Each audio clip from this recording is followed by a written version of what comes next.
कर्मायुक्तम, वो किसके अधीन होती है? कर्म के अधीन। कहने का तात्पर्य ये है कि मनुष्यों को जो सुख दुख की प्राप्ति होती है वो उनके कर्मों के अधीन होती है। जैसे वो कर्म करेंगे वैसे वो क्या करते हैं, फल प्राप्त करेंगे। जैसे हिंदी में हमारी कहावत भी है, जैसी करनी वैसी बननी है, जैसे को तैसा, जैसा करोगे जैसा बोया वैसा काटा, है ना। तो वही वाली चीज़ है कि हम जिस तरीके का कर्म करेंगे हमें फल भी वैसे ही प्राप्त होगा, या तो वो फल हमारे लिए आनंददायक होगा या फिर दुखदायी होगा। तो पुंसाम यानी मनुष्यों को फलम यानी जो फल की प्राप्ति होती है, फल कौन सा? सुख दुखादि रूपी फल। कर्मायुक्तम किसके अधीन होते हैं? उसके कर्मों के अधीन होते हैं।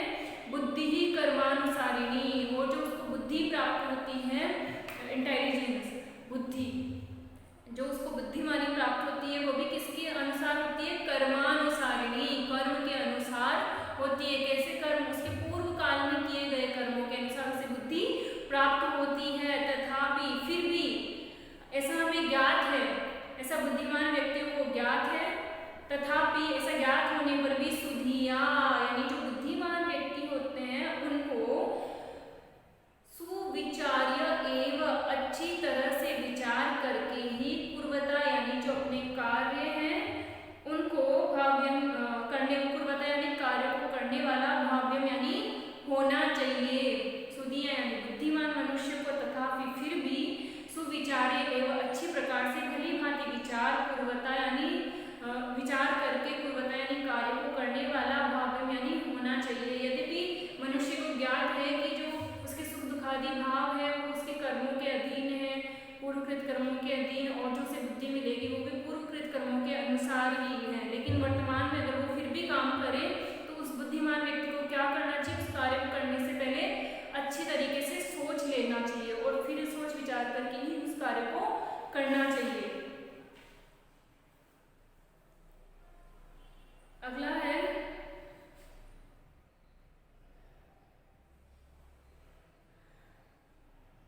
खल्वाटो दिवसेश्वरस्य किरणैः संतापिते मस्तके वाञ्छन्ते शमनातपं विधिवशात् तालस्य मूलं गतः तत्राप्यस्य महाफलेन पतता भग्नं सशब्दं शिरः प्रायो गच्छति यत्र भाग्यरहितस्तत्रैव यान्तापदः तत्रैव यान्तापदः।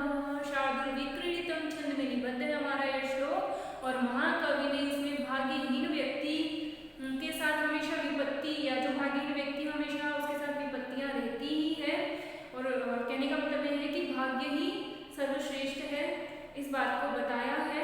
कैसे? खलवाट केश रहित, खलवाटा से मतलब केश रहित या केश रहित, या फिर हिंदी में कहें तो गंजा व्यक्ति।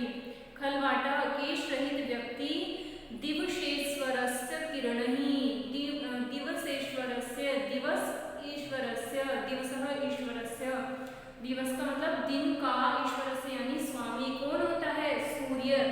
वापस करें एक साथ अर्थ।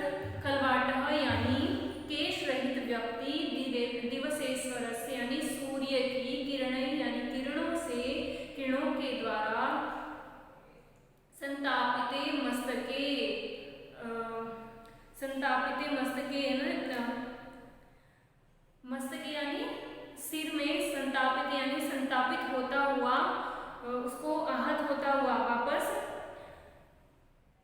खलवाटः मस्तके दिवसेश्वरस्य किरणैः संतापित, जो गंजा व्यक्ति है वो अपने सिर पर सूर्य की किरणों से आहत होता हुआ, उससे संतप्त होता हुआ, वांछन देशम अनातपम विधिवशात् तालस्य मूलं गतः।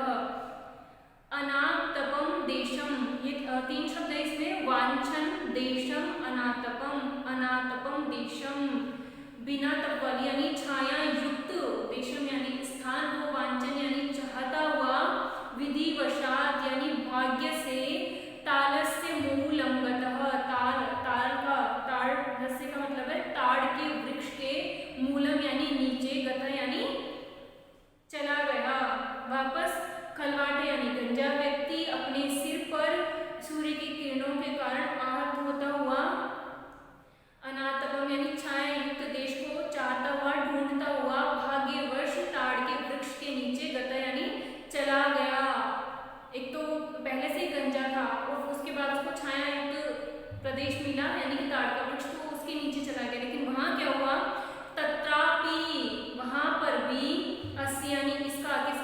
गंजे व्यक्ति का शिरः यानी सिर सशब्दम भग्नम शब्द करता हुआ फट गया। क्यों फट गया?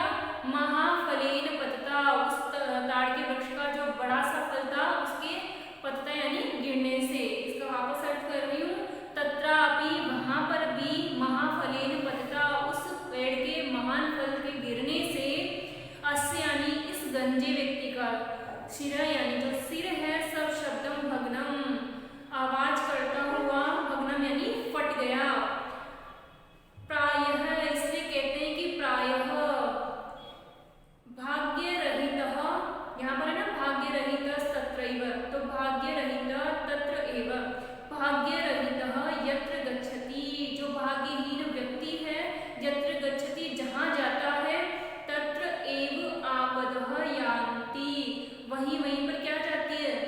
आपदा यानी विपत्तियां भी उसके साथ जाती है। आपदः यान्तः, यान्तः आपदा है ना, उसमें हो जाएगा आपदः यान्तः। तो क्या होता है कि जहाँ पर भाग्यहीन व्यक्ति जाता है विपत्तियां भी उसके साथ साथ ही जाती है। तो भाग्य कहने का तात्पर्य क्या है महाकवि का कि जो भाग्यशाली व्यक्ति है वो तो जहाँ भी रहे सुखी रहता है, लेकिन जो बेचारा भाग्यहीन व्यक्ति है वो जहाँ पर भी रहता है या जितनी कोशिश करता है वो क्या होता है? दुखी ही रहता है। अगला श्लोक है शशि दिवाकरयोर्ग्रह पीडनम्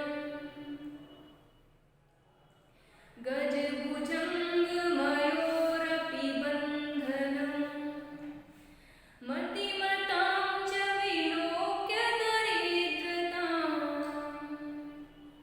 वापस शशि दिवाकरयोर्ग्रह पीडनम् गज भुजंग मयोरपि बंधनम् मतिमतां च विलोक्य दरिद्रताम् विधिरहो बलवानिति मे मतिः। प्रस्तुत श्लोक द्रुत विलंबितम छंद में निबद्ध है और यहाँ पर भी भाग्य ही श्रेष्ठ है, इसको बताया है महाकवि ने बहुत सारे उदाहरणों को देते हुए। क्या उदाहरण दिए हैं? शशि दिवाकरयोः ग्रह पीडनन, शशि यानी चंद्रमा, दिवाकर यानी सूर्य, सूर्य रूपी जो ग्रह है उनका ग्रह पीडनम यानी राहु उनको ग्रसता है ना, उसके द्वारा पीडनम यानी ग्रसा जाना। वापस सूर्य और चंद्रमा का, शशि यानी चंद्रमा, दिवाकर यानी सूर्य का जो ये दो ग्रह हैं उनका राहु नामक ग्रह से पीडनम यानी ग्रसा जाना, पीड़ित किया जाना। गज भुजंग मयो अपि बंधनम, गज और भुजंग, गज का मतलब है हाथी और भुजंग का मतलब सांप, हाथी और सांप जैसे जानवरों का अपि यानी भी बंधनम बंधन में फंस जाना। मतिमताम च विलोक्य दरिद्रताम, मतिमताम और जो बुद्धिमान व्यक्ति है, च यानी और मतिमताम यानी जो बुद्धिमान व्यक्ति है, दरिद्रताम विलोक्य उनकी निर्धनता को विलोक्य यानी देख करके, अहो अरे, मैं मति मेरा तो मन है या फिर मेरा जो निश्चितार्थ है, मैंने जो निश्चय किया है वो तो ये है विधि बलवानम इति, कि विधि यानी भाग्य ही बलवान है। ऐसा इन सब चीजों को देखकर कि सूर्य और चंद्रमा जैसे जो पूरी पृथ्वी को रोशनी प्रदान करते हैं अपनी, वो भी राहु के द्वारा पीड़ित किए जाते हैं, ग्रसे जाते हैं। हाथी और सांप जैसे भयंकर जानवर भी बंधन में फंस जाते हैं और जो बुद्धिमान व्यक्ति है वो भी निर्धन बनकर रहते हैं। इन सबको देखकर मेरा तो एक ही निश्चय है कि अरे विधि ही बलवानम, कि भाग्य ही बलवान है, भाग्य से बढ़कर कुछ नहीं है। अगला श्लोक है अपना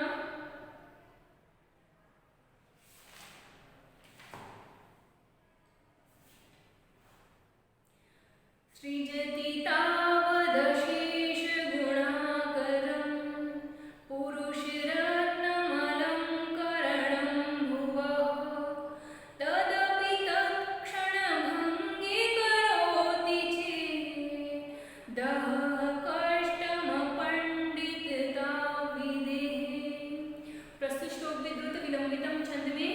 निबद्ध है। और इस श्लोक में क्या बताया है, पुरुष को रत्न रूपी आभूषण बताया है और पृथ्वी की, और इसमें जो विधाता है भगवान ब्रह्मा है, उनकी अपंडितता का, उनकी मूर्खता का वर्णन किया है। कारण क्या है, वह कारण हम देखते हैं। सृजति तावद अशेष गुणाकरम पुरुष रत्नम अलंकरणम भुवः। अशेष गुणाकरणम, विधाता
यदि दिवा यानी दिन में, यदि दिन में, दिवा यानी दिन में, उल्लू कह, जो उल्लू होता है वह उल्लू अपि भी न आलोकते, नहीं देख पाता, यदि दिन में उल्लू भी देख नहीं पाता, सूर्य से किम दूषणम, तो सूर्य का उसमें क्या दोष है, अर्थात सूर्य का तो कोई दोष नहीं है, बल्कि जो उल्लू है उस प्राणी को छोड़ करके बाकी सभी प्राणी सूर्य की रोशनी से ही देख पाते हैं सृष्टि को, लेकिन उल्लू नहीं देख पाता, तो इसमें सूर्य का क्या दोष है। धारा नैव पतंति चातक मुखे मेघस्य किम दूषणम, चातक मुखे, और चातक मुखे यानी चातक जो रूपी जो प्राणी है पक्षी, उसके मुख यानी मुख में धारा, जो मेघ की धारा है, वृष्टि की जो धारा है, न एव पतंती, नहीं गिरती है, नहीं आ पाती है, क्योंकि उसके मुख की जो रचना है वो ऐसी होती है कि वो कितनी ही कोशिश कर ले, मेघ की वृष्टि की जो धारा है उसके मुंह में नहीं आ पाती। तो उस इसमें मेघस्य किम दूषणम, उस बादल का क्या दोष है, वो तो अपनी तरफ से वृष्टि कर रहा है, अपनी तरफ से बारिश कर रहा है, सभी चीजों को फायदा हो रहा है, लेकिन चातक के मुख में उस धारा, वो धारा को भेज नहीं पा रहा, वो धारा जा नहीं पा रही, तो उसका क्या दोष है, अर्थात उसका कोई दोष नहीं है, इन सबका कोई दोष नहीं है। क्यों?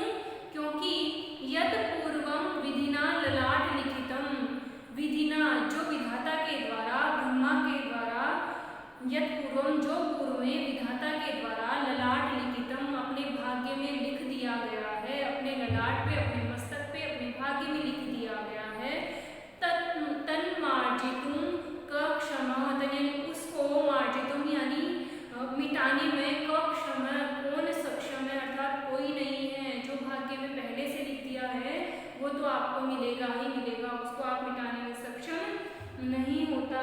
इसलिए कहते हैं कि भाग्य की रेखा जो है अमिट होती है। वस्तुतः हम किसी को उसके लिए दोष दें तो वो गलत है, किसी को दोष देना उचित नहीं होता, क्योंकि जो हमारे भाग्य में लिखा हुआ है वही हमें मिलेगा।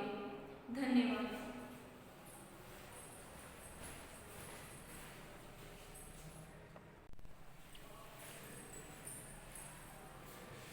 आज का हमारा अगला श्लोक है श्लोक नंबर 89। कर्मायत्तं फलं पुंसां बुद्धिः कर्मानुसारिणी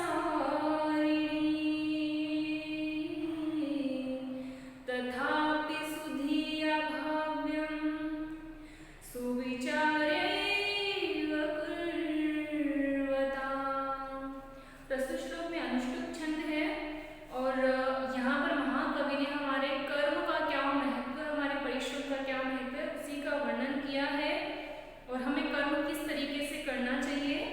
कर्मायत्तं फलं पुंसां, पुंसां यानी जो मनुष्य है, मानव है, उसको कर्मा फलम, जो फल है, फल कैसे, सुख दुखादि जो भाव रूपी जो फल है, सुख की प्राप्ति होना या दुख की प्राप्ति होना, तो ये सुख और दुख की जो रूपी जो फल है, कर्मायुक्तम, वो किसके अधीन होती है, कर्म के अधीन। कहने का तात्पर्य ये है कि मनुष्यों को जो सुख दुख की प्राप्ति होती है वो उनके कर्मों के अधीन होती है। जैसे वो कर्म करेंगे वैसे वो क्या करते हैं, फल प्राप्त करेंगे। जैसे हिंदी में हमारी कहावत भी है, जैसी करनी वैसी बननी है, जैसे को तैसा, जैसा करोगे जैसा बोया वैसा काटा, है ना। तो वही वाली चीज़ है कि हम जिस तरीके का कर्म करेंगे हमें फल भी वैसे ही प्राप्त होगा, या तो वो फल हमारे लिए आनंददायक होगा या फिर दुखदायी होगा। तो पुंसाम यानी मनुष्यों को, फलम यानी जो फल की प्राप्ति होती है, फल कौन सा, सुख दुखादि रूपी फल, कर्मायुक्तम किसके अधीन होते हैं, उसके कर्मों के अधीन होते हैं।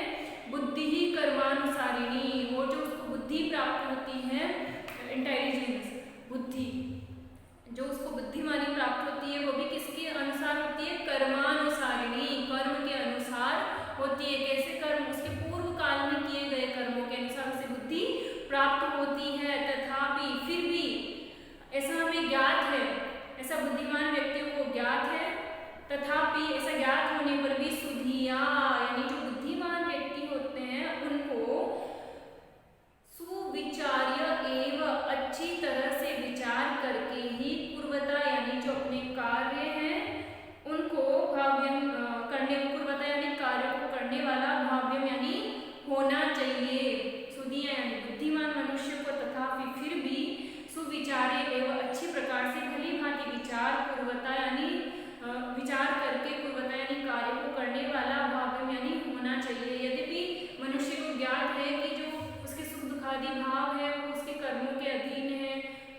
कर्मों के अधीन और जो उसे बुद्धि मिलेगी वो भी पूर्वकृत कर्मों के अनुसार ही है। लेकिन वर्तमान में अगर वो फिर भी काम करे तो उस बुद्धिमान व्यक्ति को क्या करना चाहिए, उस कार्य को करने से पहले अच्छी तरीके से सोच लेना चाहिए और फिर सोच विचार करके ही उस कार्य को करना चाहिए। अगला है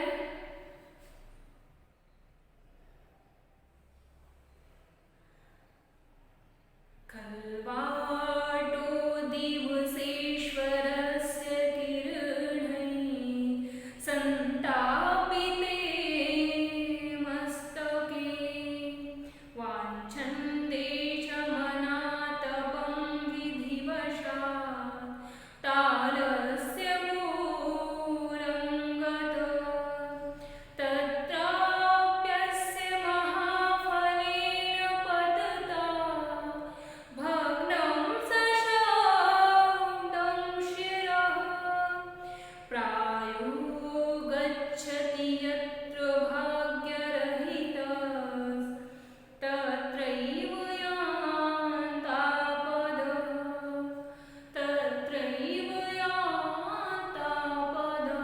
शार्दूलविक्रीडितं छंद में निबद्ध है हमारा यह श्लोक और महाकवि ने इसमें भाग्यहीन व्यक्ति के साथ हमेशा विपत्ति या जो भाग्यहीन व्यक्ति हमेशा उसके साथ विपत्तियां रहती ही है और कहने का मतलब यह है कि भाग्य ही सर्वश्रेष्ठ है, इस बात को बताया है। कैसे? खलवाटः केश रहित, खलवाटा से मतलब केश रहित या फिर हिंदी में कहें तो गंजा व्यक्ति।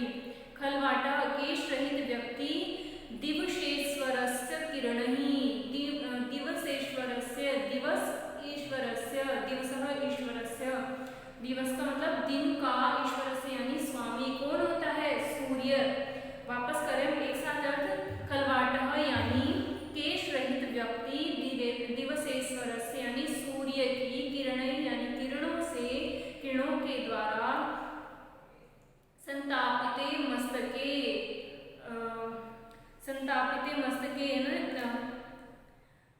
मस्तके यानी सिर में, संतापित होता हुआ, उसको आहत होता हुआ। वापस खलवाटः मस्तके दिवसेश्वरस्य किरणैः संतापित, जो गंजा व्यक्ति है वो अपने सिर पर सूर्य की किरणों से आहत होता हुआ, उससे संतप्त होता हुआ, वांछन देशम अनातपम विधिवशात् तालस्य मूलं गतः। अनातपम देशम, ये 3 शब्द है इसमें, वांछन देशम अनातपम देशम, बिना तप वाली यानी छाया युक्त, देशम यानी स्थान को, वांछन यानी चाहता हुआ, विधिवशात् यानी भाग्य से, तालस्य मूलं गतः, ताड़ रस्य का मतलब है ताड़ के वृक्ष के, मूलम यानी नीचे, गतः यानी चला गया। वापस खलवाटे यानी गंजा व्यक्ति अपने सिर पर सूर्य की किरणों के कारण आहत होता हुआ, अनातपम यानी छाया युक्त देश को चाहता हुआ, ढूंढता हुआ, भाग्यवश ताड़ के वृक्ष के नीचे, गता यानी चला गया। एक तो पहले से ही गंजा था और उसके बाद उसको छाया युक्त प्रदेश मिला यानी कि ताड़ का वृक्ष, तो उसके नीचे चला गया। लेकिन वहां क्या हुआ? तत्रापि वहां पर भी, अस्य यानी इसका, किसका? उस गंजे व्यक्ति का, शिरः यानी सिर, सशब्दम भग्नम शब्द करता हुआ फट गया। क्यों फट गया? महाफलेन पतता, उस ताड़ के वृक्ष का जो बड़ा सा फल था उसके पतता यानी गिरने से। इसका वापस अर्थ कर रही हूँ, तत्रापि वहां पर भी, महाफलेन पतता उस पेड़ के महान फल के गिरने से, अस्य यानी इस गंजे व्यक्ति का, शिरः यानी जो सिर है, सब शब्दम भग्नम आवाज करता हुआ, भग्नम यानी फट गया। प्रायः इसलिए कहते हैं कि प्रायः भाग्यरहितः, यहाँ पर है ना भाग्यरहितस्तत्रैव, तो भाग्यरहित तत्र एव, भाग्यरहितः यत्र गच्छति, जो भाग्यहीन व्यक्ति है, यत्र गच्छति जहाँ जाता है, तत्र एव आपदः यान्ति, वहीं पर क्या जाती है? आपदा यानी विपत्तियां भी उसके साथ जाती है। आपदः यान्तः, यान्तः आपदा है ना, उसमें हो जाएगा आपदः यान्तः। तो क्या होता है कि जहाँ पर भाग्यहीन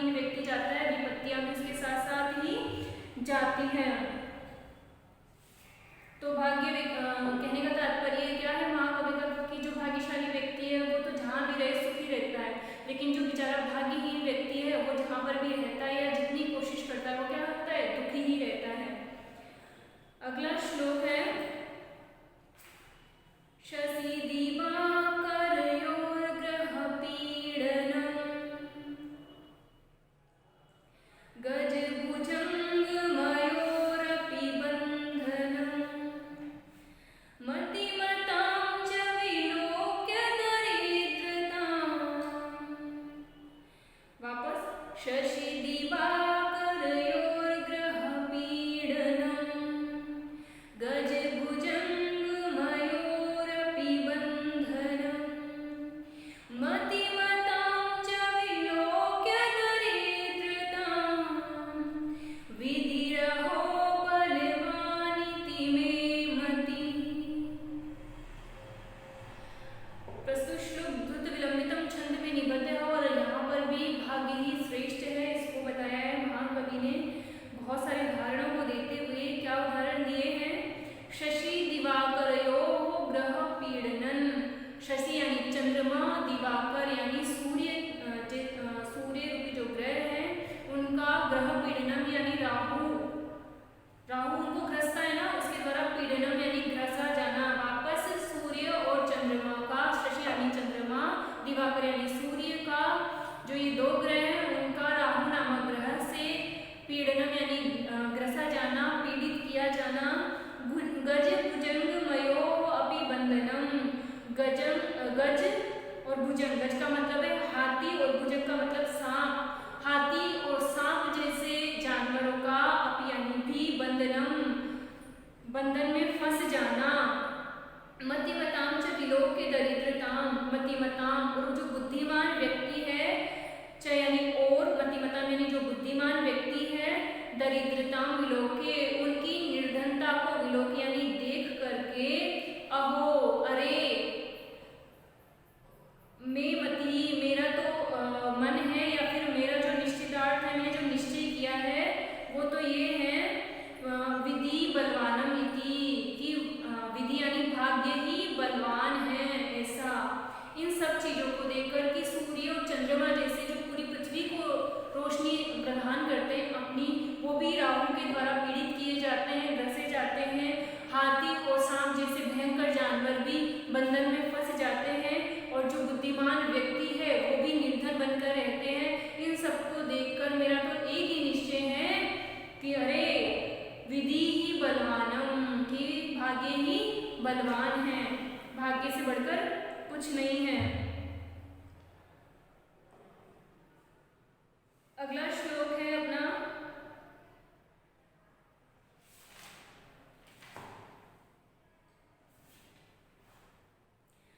सृजति तावदशेष गुणाकरं पुरुषरत्नमलङ्करणं भुवः तदपि तत्क्षणभङ्गे करोति चेदः कष्टमपण्डितताविदेः।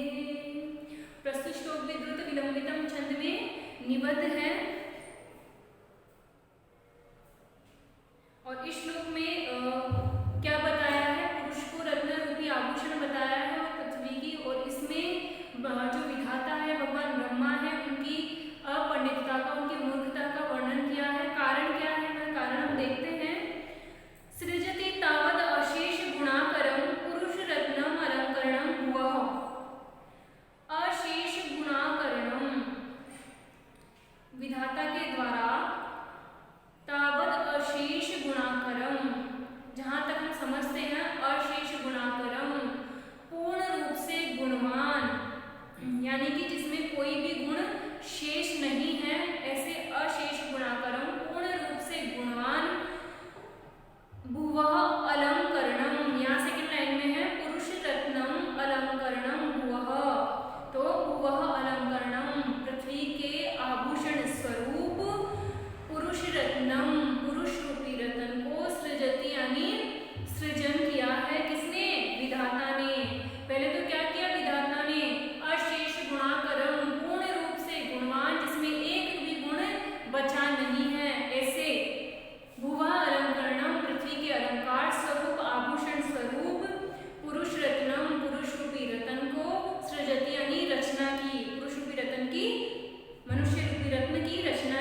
यत् पूर्वं विधिना ललाट लिखितं तन्मार्जितुं कः क्षमा तन्मार्जितुं कः क्षमा। प्रस्तुत श्लोक शार्दूल विग्रहीतम छंद में निबद्ध है और इसमें महाकवि के द्वारा बताया गया है कि जो हमारे भाग्य में पहले से ही लिखा हुआ है उतना ही फल हम प्राप्त करते हैं और उसको मिटाने में कोई भी प्राणी सक्षम नहीं है। भले वो कर्म करे, उसको कर्म का फल तो मिलेगा, लेकिन कितना, जितना उसके भाग्य में लिखा हुआ है। उसको भी विभिन्न उदाहरणों से समझाया है। क्या कहते हैं महाकवि, पत्रम नैव यदा करीर विटपे, यदा करीर विटपे, जब करीर विटपे यानी करीर के जो वृक्ष है उस पर पत्रम न एव, पत्ते नहीं हैं, वसंतस्य किम दोषः, तो इसमें वसंत ऋतु का क्या दोष है। हम जानते हैं कि वसंत ऋतु में पत्ते झड़ते हैं, लेकिन करीर का जो वृक्ष होता है उस पर तो पत्ते होते ही नहीं है, तो झड़ेंगे कैसे। तो फिर बताओ इसमें वसंत का क्या दोष है। न उलूकः, जो अग्रिम पंक्ति हमारी इसमें है, न उलूकः अपि आलोकते यदि, न उलूकः अपि आलोकते यदि दिवा, यदि दिवा यानी दिन में, यदि दिन में, दिवा यानी दिन में, उलूकः जो उल्लू होता है वह उल्लू अपि भी न आलोकते नहीं देख पाता, यदि दिन में उल्लू भी देख नहीं पाता, सूर्य से किम दूषणम, तो सूर्य का उसमें क्या दोष है। अर्थात सूर्य का तो कोई दोष नहीं है, बल्कि जो उल्लू है उस प्राणी को छोड़ करके बाकी सभी प्राणी सूर्य की रोशनी से ही देख पाते हैं सृष्टि को, लेकिन उल्लू नहीं देख पाता, तो इसमें सूर्य का क्या दोष है। धारा नैव पतन्ति चातक मुखे मेघस्य किम दूषणम, चातक मुखे, और चातक मुखे यानी चातक जो रूपी जो प्राणी है पक्षी, उसके मुख यानी मुख में धारा, जो मेघ की धारा है, वृष्टि की जो धारा है, न एव पतन्ति नहीं गिरती है, नहीं आ पाती है, क्योंकि उसके मुख की जो रचना है वो ऐसी होती है कि वो कितनी ही कोशिश कर ले, मेघ की वृष्टि की जो धारा है उसके मुंह में नहीं आ पाती। तो उस इसमें मेघस्य किम दूषणम, उस बादल का क्या दोष है। वो तो अपनी तरफ से वृष्टि कर रहा है, अपनी तरफ से बारिश कर रहा है, सभी जीवों को फायदा हो रहा है, लेकिन चातक के मुख में उस धारा, वो धारा को भेज नहीं पा रहा, वो धारा जा नहीं पा रही, तो उसका क्या दोष है। अर्थात उसका कोई दोष नहीं है, इन सबका कोई दोष नहीं है। क्यों? क्योंकि यत् पूर्वम विधिना ललाट लिखितम, विधिना जो विधाता के द्वारा, ब्रह्मा के द्वारा, यत् पूर्वम जो पूर्व में विधाता के द्वारा, ललाट लिखितम अपने भाग्य में लिख दिया गया है, अपने ललाट पे, अपने मस्तक पे, अपने भाग्य में लिख दिया गया है। तन्मार्जितुं कः क्षमः, यानी उसको मार्जितुं यानी मिटाने में, कः क्षमः कौन सक्षम है, अर्थात कोई नहीं है। जो भाग्य में पहले से लिख दिया है वो तो आपको मिलेगा ही मिलेगा, उसको आप मिटाने में सक्षम नहीं होता। इसलिए कहते हैं कि भाग्य की रेखा जो है अमिट होती है। वस्तुतः हम किसी को उसके लिए दोष दें तो वो गलत है, किसी को दोष देना उचित नहीं होता, क्योंकि जो हमारे भाग्य में लिखा हुआ है वही हमें